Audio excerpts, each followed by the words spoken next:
picking up where I left off in the last video, to sit up here and make it seem as if a trained UFC bantamweight, and it doesn't matter how far you go down, okay? From the highest bantamweight, now he was saying he wasn't talking about the champions. Jesse on Fire was saying he wasn't talking about the champions in the bantamweight division or the top five per se, the top guys of the bantamweight division. It does not matter. You can take the bottom five guys in the bantamweight division, okay? It does not matter. I'm about to look it up. It doesn't matter where you go, okay? There's a reason that UFC fighters have male and female division. Same with boxing, same with kickboxing, same with any other combat sport, okay? The males and the females are split up. Now, even let's look at okay, so they're gonna show the rankings. So he's not talking about Peter Yan, TJ Dillashaw, Jose Aldo, Corey Sandhagen, Marlon Vera, or Aljamain Sterling. Okay? So he's not talking about those guys, I guess.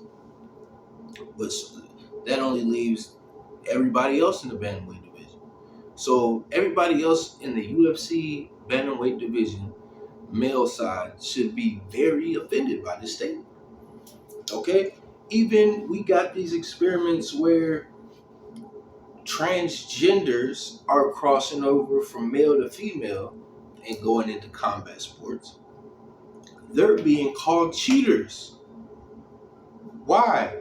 Because it's not fair for a man to go against a woman, especially more than anything when they have similar experience levels. Now, a woman who is 10 times a woman who's been grappling for 3 years and goes against a man who just first day grappling, she's gonna win most of the time, unless he's like a really like a super athlete. He can probably neutralize a lot of what's going on, but she's gonna get the better of him. Okay, but if he's been training for 3 years and the woman's been training for 3 years, the man is going to win the grappling match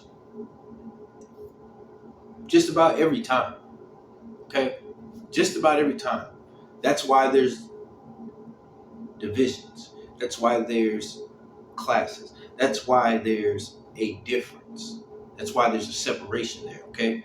This experiment has been tested over time, numerous times, okay? There's no way in hell, all right?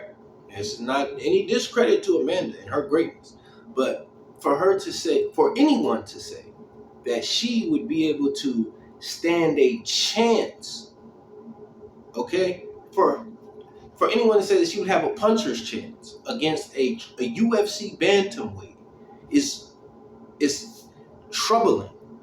It's alarming, okay? That's the type of rhetoric and verbiage that we do not need in this community, okay? We don't need those type of things passed around, because eventually people are going to start to believe, okay? And every time that happens, we get incidents that you see on YouTube where you see women trying to challenge men and then getting beat to a bludgeon, okay? Losing way more brain cells than needed, okay? So let's save those brain cells for these women, okay? And keep them competing against women. Let's not try to say Amanda could do this and she's an exception to the rule. She's not. Amanda is not an exception to this rule. No woman is, okay? We don't have any exceptions to this rule, okay? Women in combat sports are supposed to go against women. Men are supposed to go against men.